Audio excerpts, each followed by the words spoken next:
So, hi Jay, this is Rashmi and Pulkit from the entrepreneurship cell of I Am Lucknow, and we welcome you to the interview of I Started Up series.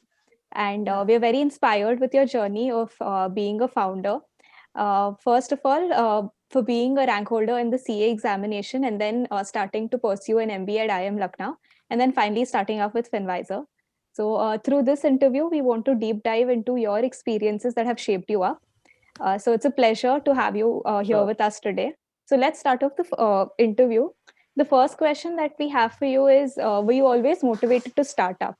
Yes, I think it's in my genes.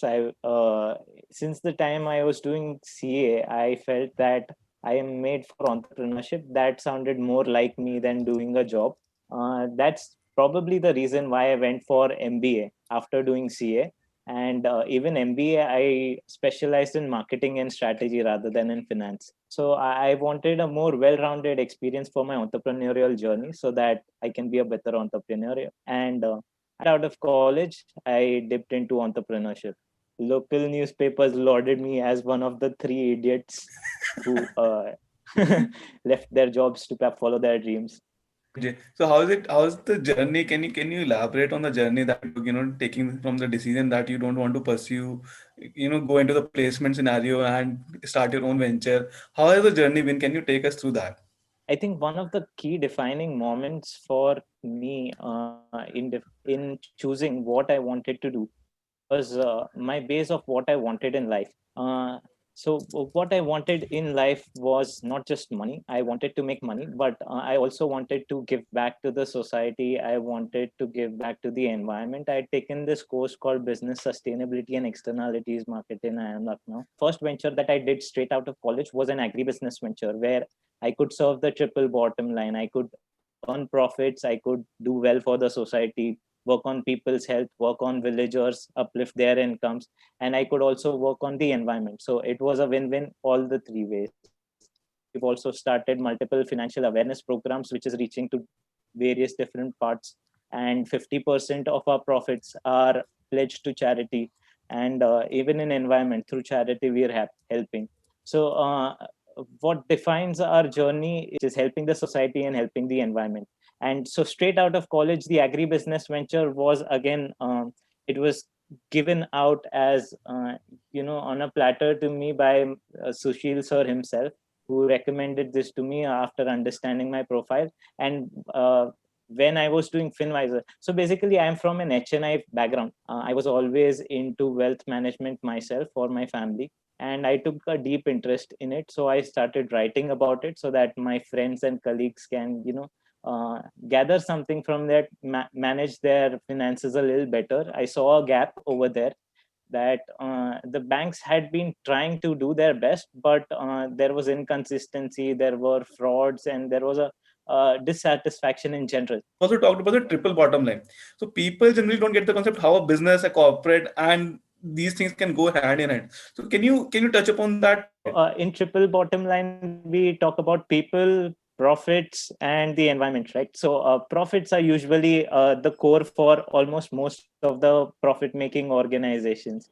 As far as people goes, if the core that you're offering is for the society, it's for the benefit of the society, it takes that into consideration. So for my agribusiness venture, what I focused on was trying to help the people, as in the villagers in the area that I was working. I was trying to create a model which was replicable across the India. As we know, we are an agri economy where 60 to 70% of our population is in the rural areas. So my idea was to create a model for them, because most of them weren't really making a lot of money. They were not in good financial conditions. So I wanted to change that. So I created models around that, which low cost models which they could replicate. We had a few issues as far as the implementation was concerned. There was local backlash, and we had to withdraw from going deep into agribusiness. And as far as Finvisor goes, what we're trying to do is, uh, through our Seva philosophy, we're trying to help create financial awareness to everyone. We've tied up with a number of colleges by now, and I think you may be receiving FinBytes or in some form of the other.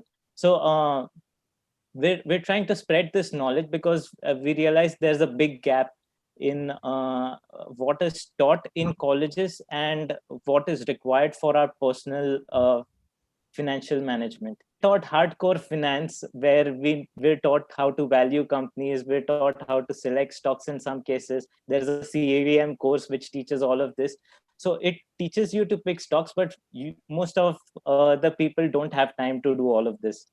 So they need at least a basic minimum to know how to manage. So that's where I thought that let me try and help. So here again, we're trying to help create financial awareness. So you said how are these linked, right? So here's the thing: out of 100 people who are reading my article, 100 of them are benefiting directly, but a few percent of them will say that, okay, I don't really have time even to go through all of your articles, so they'll come back to me. This also creates a loop for me. Like I get referrals regularly from those people who've been reading my articles, and at least they come to know about where do they lack, or is there anything value add in going for such a consultancy, because they understand the level of expertise that we offer. So like me trying to help the 100 people, in effect, comes back and helps me as well. So what I could understand from this was, for you, creating a social impact is very important, be it in your first agri-business venture or through Finvisor. But for a business, even profits are very important. So how should an entrepreneur strike a balance between, say, so creating a social impact and making sure that they have profits in their business? Well, I think you said it very rightly that there needs to be a balance, but the balance for everyone is going to be very different. So some people are going to have that balance as, say, I want to make X amount of profits, which is up here, and I want to do a little bit for the society. For me, it's a little more for the society and a little bit for my profits. Being from the background that I am, my family is not really reliant on me for earnings, which means that I'm being given a free hand. Now I know that I have a 2 year sort of a gestation period before I really deliver on the returns. But even here, the business line that I have chosen by itself is a very good one, where my growth is a sort of it's the natural progression for me. So say for example, I'll give you a small business model idea that I've been working on. Okay, so my current business model. So whoever comes to me, uh, this business is sort of a sticky business. As long as you are providing good value, and we do our best to provide 1,000 times the value that they're looking for. Because of our seva philosophy, we're trying to provide or deliver on everything that we can do for them, and it's not just limited to what has been given as a part of the scope. We go well beyond that. So it's a sticky business, so our clients continue to remain. Secondly, they continue to keep on investing. So say for example, you go out of college. After college, if you become our client, it's not just the initial capital that you're investing with us, you're continuously investing something more every year, right, from your income. So that is growing. Secondly, since you're also earning on that investment, your investments are not staying stagnant, that investments are earning. So say 12 to 15%, that's another growth driver where businesses are growing. Then we have more people coming, and from the referral programs. You like our services, you're definitely going to go and tell other people. So that number is also growing. So we have multiple growth drivers which are firing. So that business model by itself makes us money. In We have our expectations set at a certain number, and I think we'll be well on track to reach that in 3-4 years. So you do make money. That's a function, in our case, that's a function of the business model that we've chosen and the expertise that we deliver. Also the kind of integrity and the kind of experience that we bring on the table makes the business a sticky one. And another growth driver for us is we're adding a lot of services. We realized that we started with investments. In investments earlier, we were focused a little more on mutual funds and PMSs, but we realized that there's a lot more value to be added. So we also went into peer-to-peer lending space and bonds and fixed deposits and sovereign gold bonds, all of these products, so that we can offer good diversification. Most of the people don't really think too much about diversification across products, but we said that since it adds value to our clients, so we started adding that. Then we went beyond investments. From investments, we went to investments and insurance. From investments and insurance, we also added tax planning. We also added legal services. And again, the philosophy of Finvisor itself makes our clients very sticky. Our Seva philosophy also entails that the kind of recruiting that we do comes into our policies. So the type of people that we select are selected directly from an initiative that we have called the Positivity Project. This is a social initiative, sort of an NGO, which has been working for, say, around 6 years. So people from this NGO are already top qualified. They're chartered accountants, solicitors, MBAs. I have top quality talent over there. And I know for sure that they're working selflessly. So everyone that works in Finvisor works with a selfless attitude. So I have a ready pool of talent who are working selflessly. And when someone is working selflessly, they tend by default to deliver a lot more than what's expected. So yeah, well, helps in referrals, helps in stickiness, helps in business growth, helps in every way. Intrigues me a lot in multiple directions. But one of the things that strikes my mind is when you mentioned about the first clients were from your IIM Lucknow alumni, and that makes me think about the financial literacy in our country. Even people from IIM, not just Lucknow, any IIM that you pick, and people on personal finances. And when I talk about financial literacy, it's very weak in terms of how do people go about the tax planning or their personal finances. How do you think that direction should pick up, or what can be done in that direction? Because I think that's a very major area that is required. For example, even in the credit card, people are not literate enough to how to well utilize the capabilities of a credit card. So that's can you lighten us about that? Yes, so I'd say financial literacy or financial quotient is a different area of learning altogether. You have to invest time to get that right. It's not just that in your regular course of learning you'll get to know all of that. Most people are not financial literate because they've not learned or spent enough time. And since you talked about IIM Lucknow, see, most of the people in IIM Lucknow and most of the IIMs or top notch colleges have enough IQ, but they've not spent enough time. We're usually short on time to manage our finances well. That is when either they can rely on someone else, or if they can regularly invest time in learning about it. It's not a very difficult thing to master. You can learn about it if you put concerted effort behind it. We're working with a lot of colleges so that while people are working or studying in the colleges, they start building on this financial awareness. And once they have started earning, they already know at least the basics to launch themselves from there. As far as I know, a lot of financial literacy has to do with passing on the information digitally or through tech. So, in that sense, what do you think about the future of fintech, and what do you envision for Finvisor? I think things easier. So operations are getting much more easier with tech in place. Where currently they're not very focused on is the experience or the hand holding part, which is why it's not being able to launch in 100% sort of a way, because there needs to be trust for anyone. As far as if you can think about anyone who's investing their own finances, their hard-earned money, trust becomes a very, very important factor. And creating that takes time. It's not just about the brand that you're investing in, but also the knowledge that one has about investing in general. So I can, as an investor, I can be skeptical about either the products that I'm investing in, say mutual funds mein paisa डूबता है या equity सट्टा बाजार है. That's the knowledge part. They still lack awareness. So that's one, the awareness part.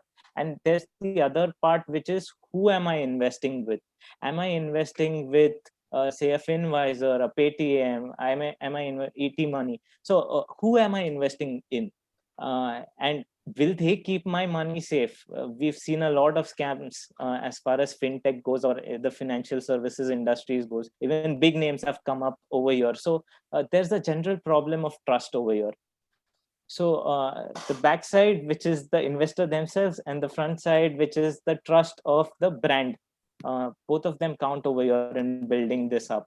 And once that trust is created, then you'll see all of this shooting up. Even the mutual fund Sahi Hai campaign and all of this is creating a lot of awareness, and a lot of people are investing than what earlier used to do in mutual funds. However, I would say out of 100% of the population, maybe only 4 or 5% of the people are investing, and we're far from optimum. In a country like US, 60 to 70% of the population invests in mutual funds as compared to 4% in our country. So we have a long way to go, but yeah, the future for fintech definitely looks good. They just have to work on building this. That's a very positive approach. Uh, and I just want to ask you about the challenges that you would have faced starting up with Finvisor and getting into the fintech sector per se. And also, even COVID would have got in a lot of challenges that you would have to face. But along with challenges, it would have got a few opportunities as well. So, can you highlight any of these? I'll start with the COVID question. It did bring some challenges, but we were ready for those challenges. We were already on a tech-based platform, so it was easier for us to transition. In fact, we saw it as an opportunity, like you said, that we saw that a number of people had lost their jobs sadly because of COVID. So we thought about how can we create a meaningful learning experience for them, at the same time benefit Finvisor, at the same time benefit a lot more people. So we created internship opportunities. Like in a matter of 3 days, we came up with this, and we had more than 200 odd applications in a matter of 3 days as far as their learning goes. And we were able to, even deliver on the client's experience front. We were able to increase the awareness about the financial awareness program. We were able to increase the reach. So it worked like every challenge is an opportunity turned upside down. So yeah, it worked actually well for us. From a team of 5-6 people, we immediately shot to 50 people at one point of time. So it came out as a opportunity for us.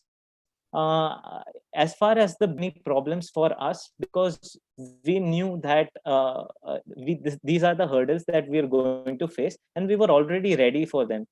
In most of the startups, initially you have this period where your earnings are really slim. Okay, so in those slim earnings period, you have to make do. You have to control your expenses on all the fronts, and you have to make the best out of what you have. So we were already ready. We knew that this is going to happen, and this is how our business is expected to progress, and it's well on track. So no challenges which were unforeseen came to us, except the COVID, which we took as an opportunity. Again, we really like the positive approach that you do have. And one more question was, what kind of advice would you want to give the young entrepreneurs? Like, apart from say being very positive and say being frugal, like you just spoke about, what other advices would you give to the young entrepreneurs? Well, I think one good advice that I can give all the entrepreneurs is, or maybe many of them. Firstly, I would like to say positivity is a benchmark. Every entrepreneur needs to have that, because if you don't have that, you don't have the entrepreneurial DNA. There are going to be challenges at all points of time, and you have to take the positive side of it and make it work for your benefit. Secondly, I think what's lacking usually is empathy. Most people are thinking about making money, but thinking about making money by itself does not create money. You have to think more about what is the problem that you're going to solve, and who are you solving it for. Define like the common segmentation, targeting, positioning, where you focus on who's your target audience and what are you trying to do for them, and then try to deliver 10x of what others are delivering. So if you have that attitude of thinking from an empathetical point of view, or delivering much more than industry standards, which is very possible in most of the industries, it's very possible going well beyond the industry standards. So if you can do this, it will work out to be good in your long run. One more thing is, I see a lot of people taking the entrepreneurial plunge a little earlier than they should. Ideally, I would say, unless you're prepared for the gestation period, think about working on your entrepreneurial venture side by side. Keep working on it till it's a sizable amount, and for sure, or have a reasonable certainty that it's going to work, and then take the plunge going full time into it. Unless you're in that business where time means that if you lose out on time, you're just out of business. In those cases, you can take a little more risk, but in most other cases, you should be working on it side by side, and then think about taking that plunge. Otherwise, I'll tell you what happens is, those people who take the plunge very early, they come into very desperate sort of a situation. If they had planned for a gestation period of 1 year, and if they weren't able to make it in this 1 year, uh, it's a whole lot of stress which most people crumble under.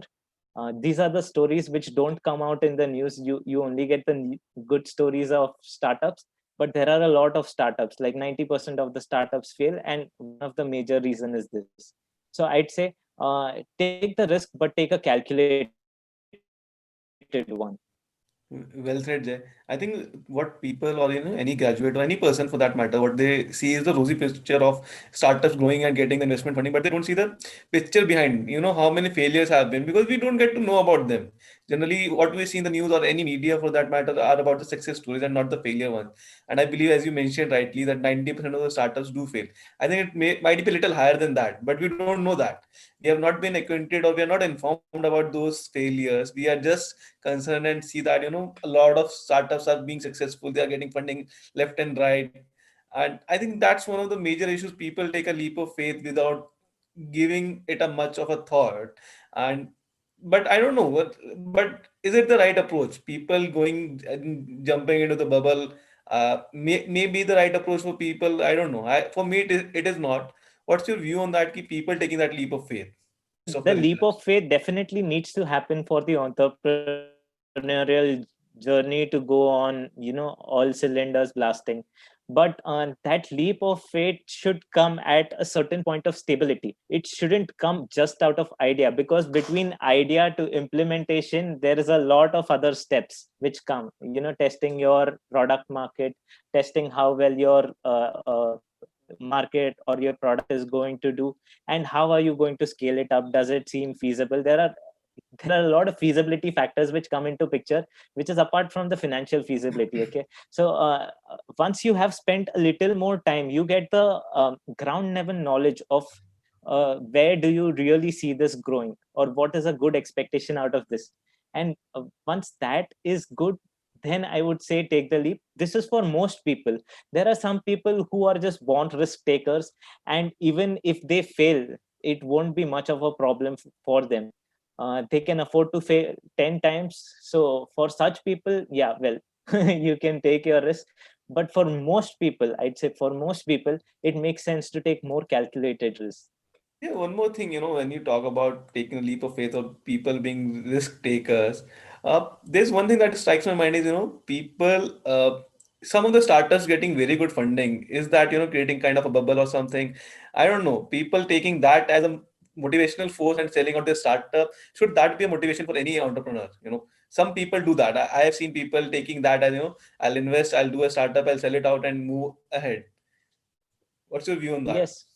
Well, I think it works out well for some of the seasoned players who have understood the game of how do they create a sellable sort of a business model, which is scalable. Usually, most of the ventures are looking at scalable models, and once a seasoned player comes into this game, they are able to make the most of this opportunity. But it usually doesn't work out very well for those who are not well versed with the overall picture.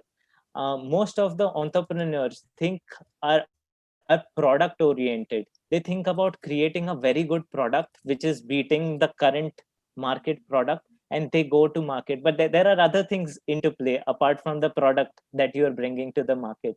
So a startup valuation is usually not a good approach for someone who's just starting off and doesn't really have too much experience in that field.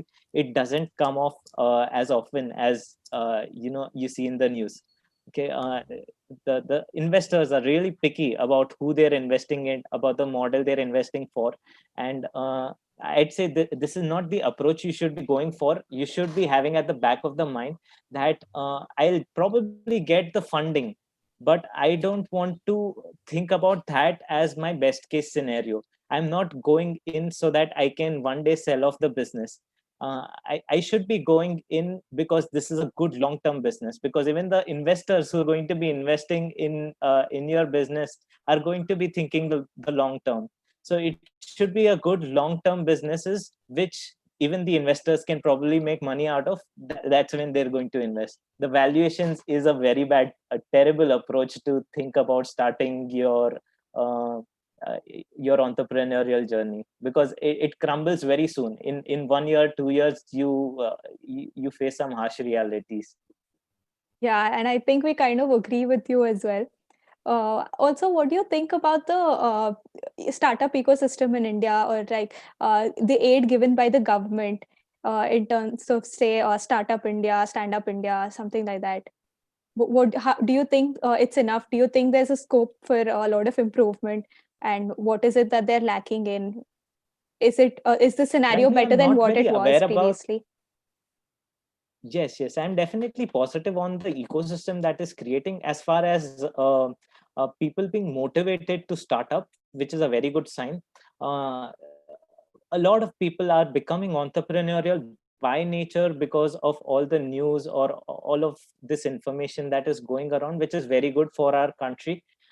As far as the nitty gritties of the system goes, I'm not really well, aware about Stand Up India and Startup India, but I have uh, gone through reports which say Mudra loans and all of these are working really well. A lot of people have benefit out of it, and well, our country in general, I believe, requires a lot of entrepreneurs to create the number of jobs, which can sustain our country. So there is definitely a need for entrepreneurs, and I believe we have taken a step in the right direction by at least giving good behaviors or good motivations. Uh, even even I don't know the ground level implementation, but even if such news items start hitting the ground, even that acts as a very good factor, and I do see that happening. Yeah. Those are really nice inputs, and we're sure that we have a lot to learn. Uh, Especially from your journey, I think after having interacted with you, you have kind of inspired us. And on behalf of my team, I would like to say that we love your spirit of trying to make a difference in the community that you come from. So it was great interacting with you, Jay. Thank you for taking out Most time welcome. and interacting with all of us. Thank you.